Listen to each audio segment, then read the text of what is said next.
good afternoon, and welcome to Foundation Forum 2021. I'm Paul McDonnell, Executive Director of Global Digital Foundation, and I'm very happy to welcome you. Our think tank was founded for two purposes.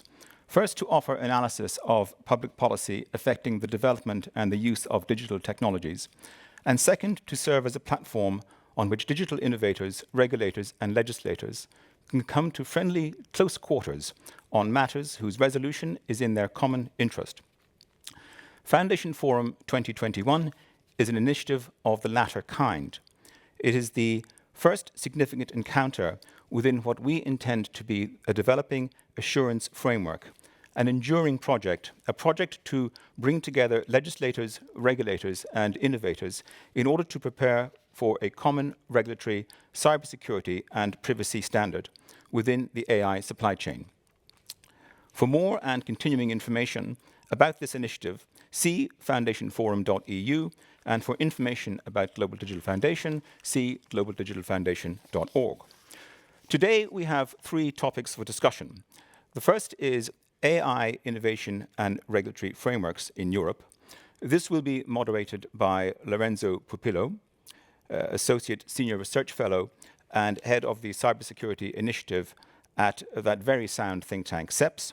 The second topic is enabling AI and data space innovation with SMEs. This will be moderated by Mark Vloemens, Head of Artificial Intelligence Ecosystem Development at Eclipse Foundation. And the final topic will be the road ahead, securing a global AI ecosystem and standards, which will be moderated by Professor Ray Walsh. George Sharkoff was, in fact, he's the Vice Chair of ETSI, Securi. He was to moderate this latter forum, but Professor Walsh has stepped in at the last moment. Many thanks. So I want to thank all of you for participating. So let's get to it.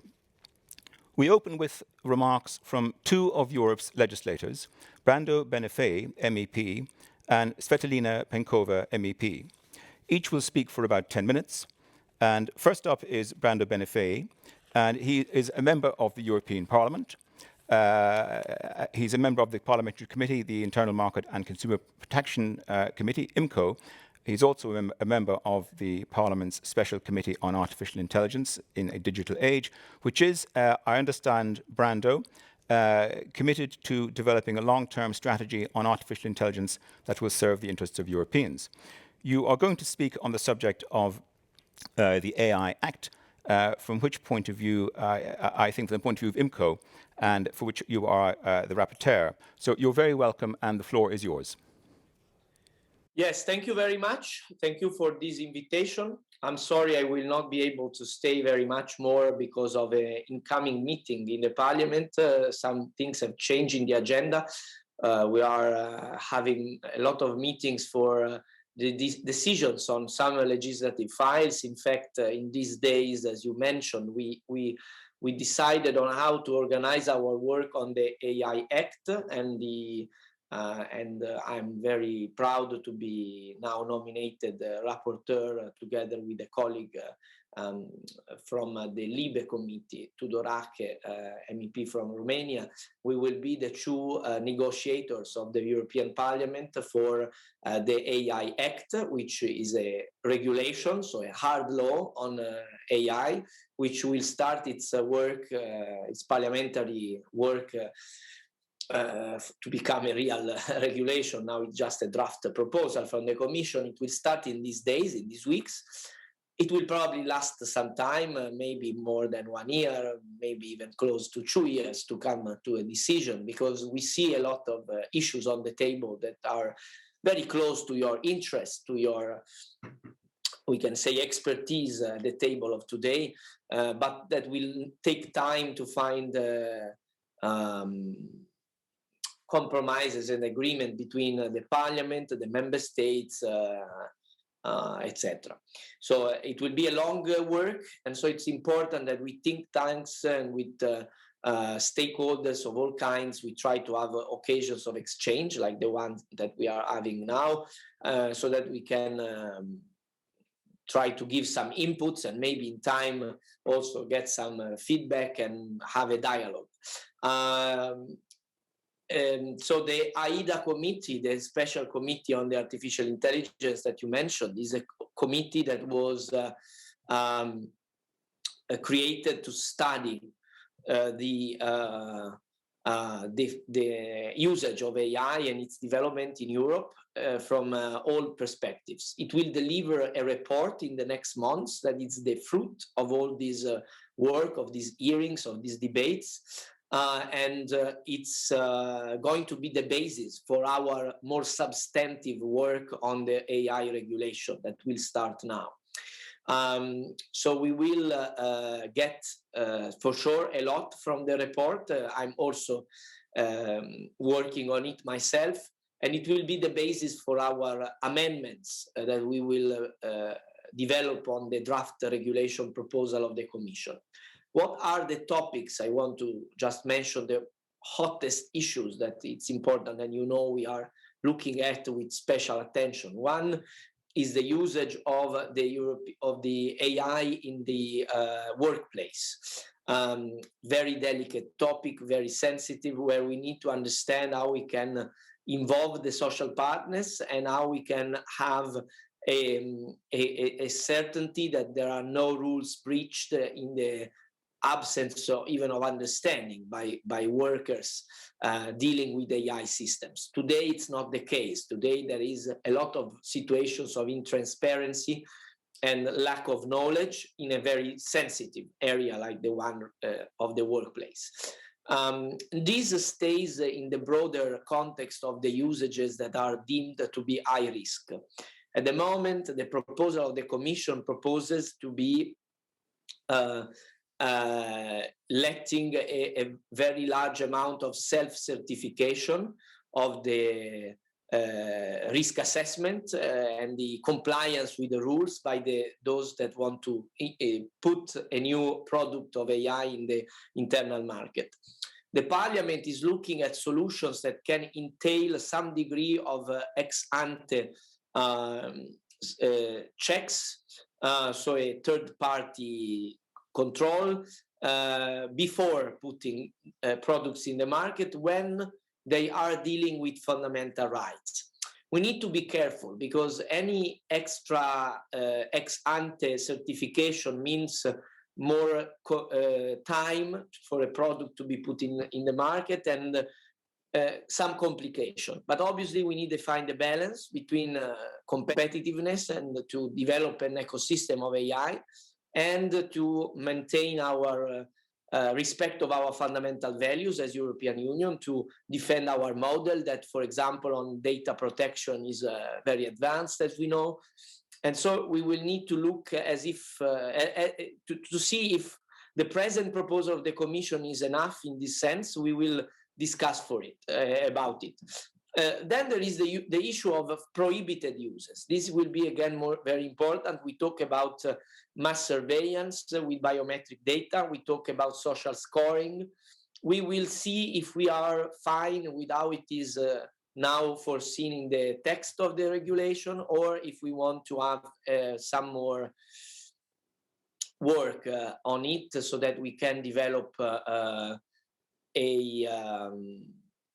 better balance in a way so that we are sure that, for example, social scoring, so the usage of AI to make hierarchies of citizens by the public or even by private entities, will not be possible for real, not just prohibited as a principle.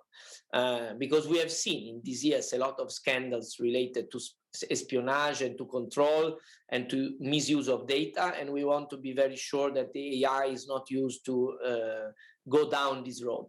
So I mentioned to you a few of the most problematic issues that we want to look at so that we can develop solutions that can allow the AI to thrive in our European Union. We need to support, for example, the idea of having sandboxes to support innovation, to reduce administrative and regulatory burden in a protected space for new businesses. We want to support the investment. We want to be sure that there is a legal certainty and fair competition. So we need to support the development of the sector, which is still in a stage where there is a lot of potential for it to flourish.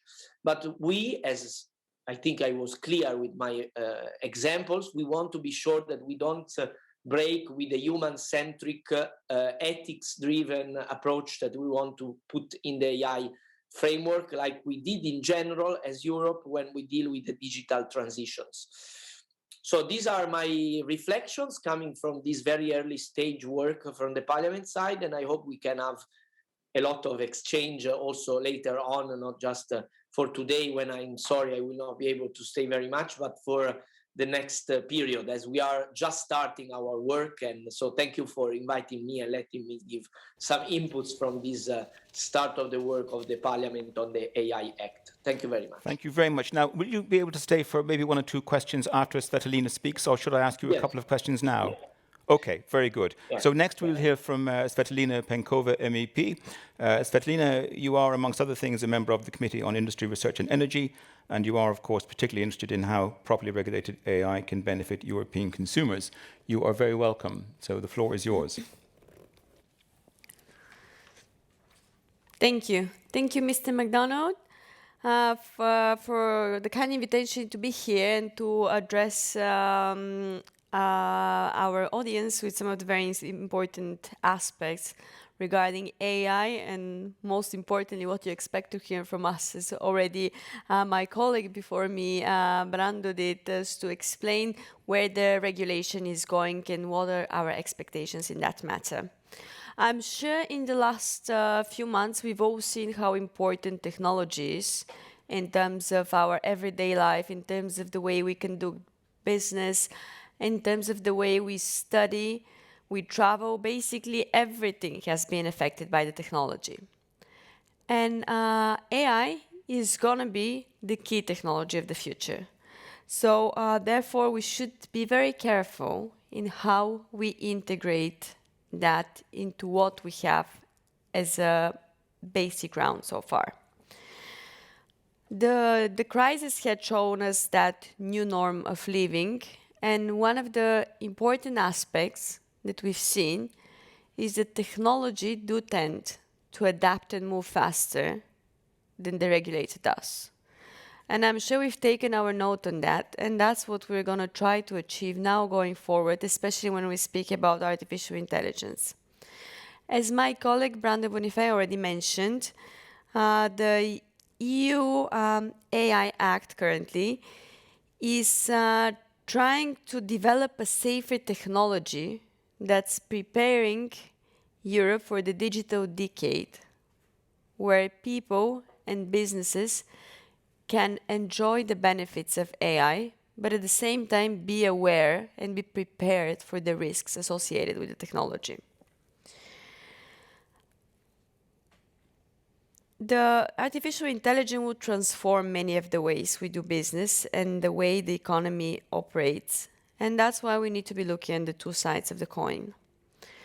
If we look at some of the statistics and data that has been released, we see that if we manage to integrate artificial intelligence properly in our everyday life and work, we could raise the productivity in Europe by almost 20%, or add about 2.7 trillion euros in the European economy by 2030. Of course, also it's just estimates, but they can give us an idea of the scale we are talking about when we're speaking about the implementations and the benefits artificial intelligence could have. Of course, here it's quite important to mention that a lot of the studies do show that artificial intelligence could help us reduce the global greenhouse emissions between 1% and 4% also by 2030. And as you know, this is one of the primarily goals now of all the European policies, and everything we do is related to the targets we've set for the Green Deal. The healthcare sector, I'm just going to mention it here because I'm sure we've all seen the importance of the healthcare system and the importance of having a sound, adaptive, and high-tech healthcare system, especially when we have to react to unprecedented situations as the one we've seen now. So AI has a very wide application there, and it became actually one of the most developed and the one field that it's already been quite actively used. I'm coming from the banking sector because before going into politics, I used to be a part of the financial world and more specifically the banking sector. And I can tell you from experience that the proper implementation of the AI, especially in the financial field, would be crucial to develop the industry going forward. The financial sector, the market is quite competitive. So in order to sustain and to meet the challenges and to meet the needs of the customers, you need to be constantly developing and adapting to what's coming up in the market in order to meet the customers' expectations. One of the most important applications of AI in that field would be, for instance, the possibility with all the data and the numbers we used to work with and that industry is involved in, to be able to use the AI to develop customer-tailored products and services, which is going to be the crucial aspect to stay competitive and to survive on that market. Of course, here it's important to mention that when we're speaking about the financial sector, about all the applications of artificial intelligence, we cannot ignore big data companies and the data giants such as Google, Facebook, Apple, that are using artificial intelligence quite a lot. Of course, there are benefits in terms of enhancing cybersecurity, but at the same time, we should be aware about some fraudulent activities that could be done with the help of AI. So I'll just spend a few seconds speaking about some of the benefits and the challenges when we're speaking about that technology, because we're all quite often being blamed as regulators that we focus quite a lot on the challenges and on the negative sides, but more or less this is our job, to be able to see the pitfalls so we can prevent harm mostly to the citizens and to the most vulnerable consumers. In terms of the considerations, as Mr. Bonifay already more or less mentioned, there are three main aspects we're considering when we're speaking about AI in terms of the regulatory framework. We're speaking about the social, the economic, and the ethical consequences and considerations when we are trying to frame the regulatory framework for artificial intelligence. If artificial intelligence is not correctly monitored and controlled, it may lead to a lot of unlawful and fraudulent behavior. It could affect our personal data, our privacy, and it could lead to some compromising results which are dangerous as for many businesses, as the economy as a whole, as for the consumers as well. So in that matter, it does require some more complex regulatory assessment and a bit more complicated regulatory framework. But to be able to achieve that, we definitely need to have the views of the industries who are going to be mostly highly involved in the usage of AI, and of course of the industry who are going to be developing the technology further on.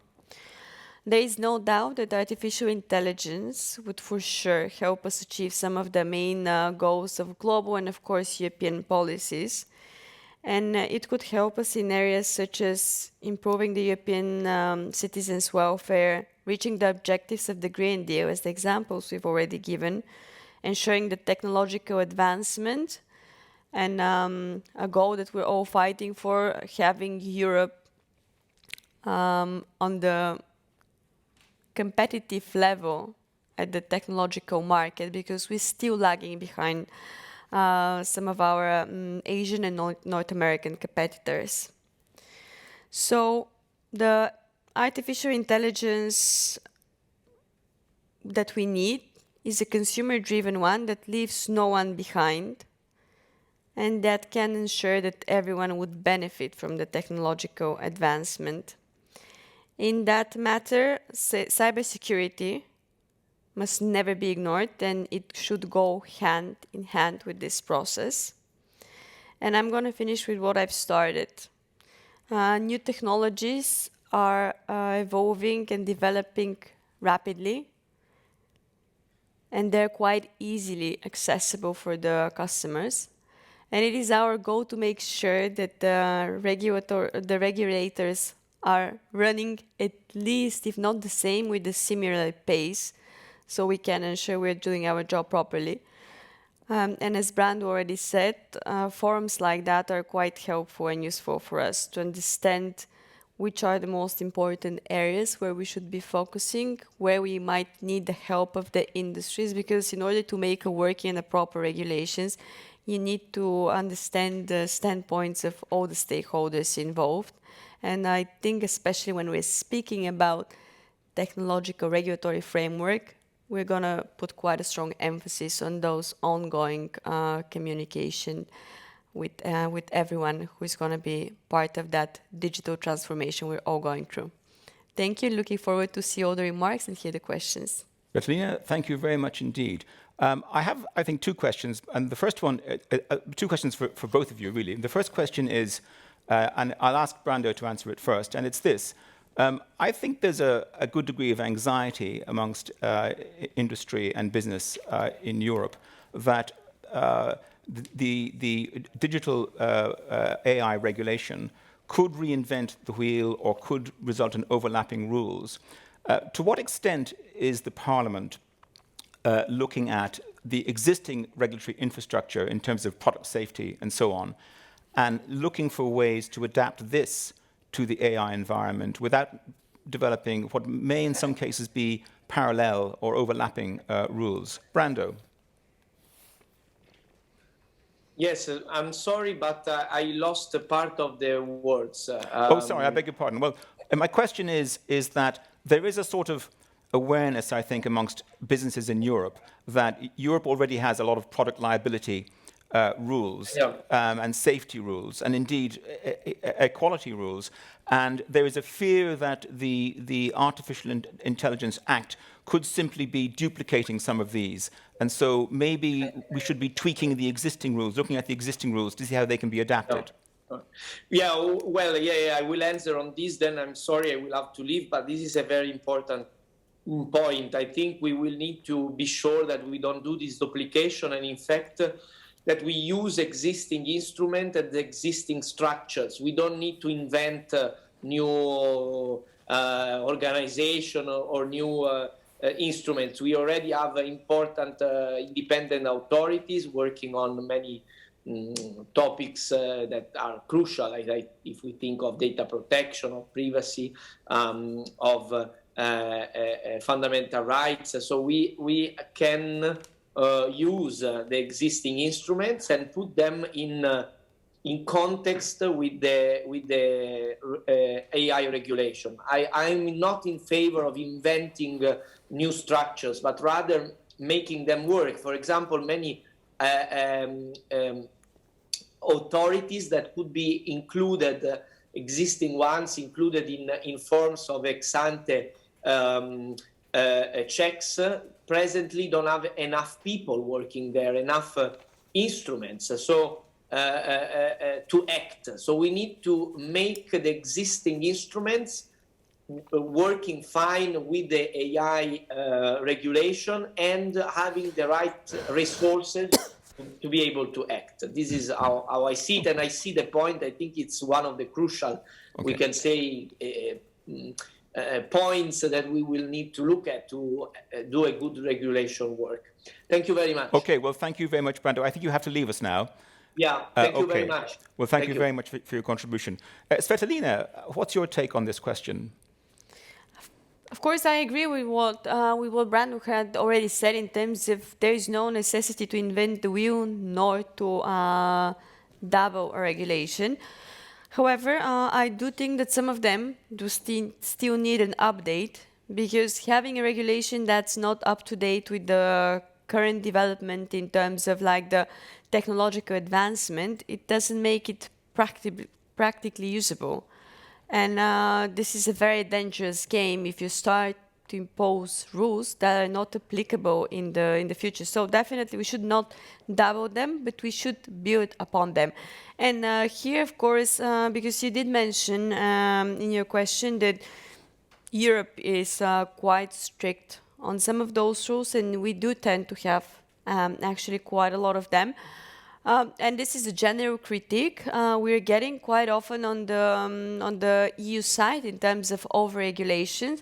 And I'm just going to allow myself to give an example, for instance, with the Green Deal, because Europe was definitely the leader to start and to have a law, the first actual climate law. And at that point, we did get a lot of criticisms in terms of the fact that by doing this, we're actually destroying the competitiveness of the market. However, we've seen that not later after we've imposed that climate law, actually quite a lot of our competitors did follow us and they started imposing the same regulations. So what I'm trying to say is Europe is quite often the leader in seeing which ones are the most important and the needed regulation and the crucial regulatory framework. And we still have to keep up and try to also be the leader in implementing it and have it implemented not at the expense of the industry or like the technological development, which I'm pretty sure we're getting better on that side as well. I have one more question, and I think it's really for you because Brando's no longer with us. So, and it was this: do you have a sense of what is the greatest risk of not having a proper regulation of AI? Is there a sort of an uppermost concern in your mind, a single concern that's uppermost in your mind, if we don't get an act that works? Well, there are two short answers. First of all is the effects on the labor force, and the second one is the ethical aspect. So we need to consider those.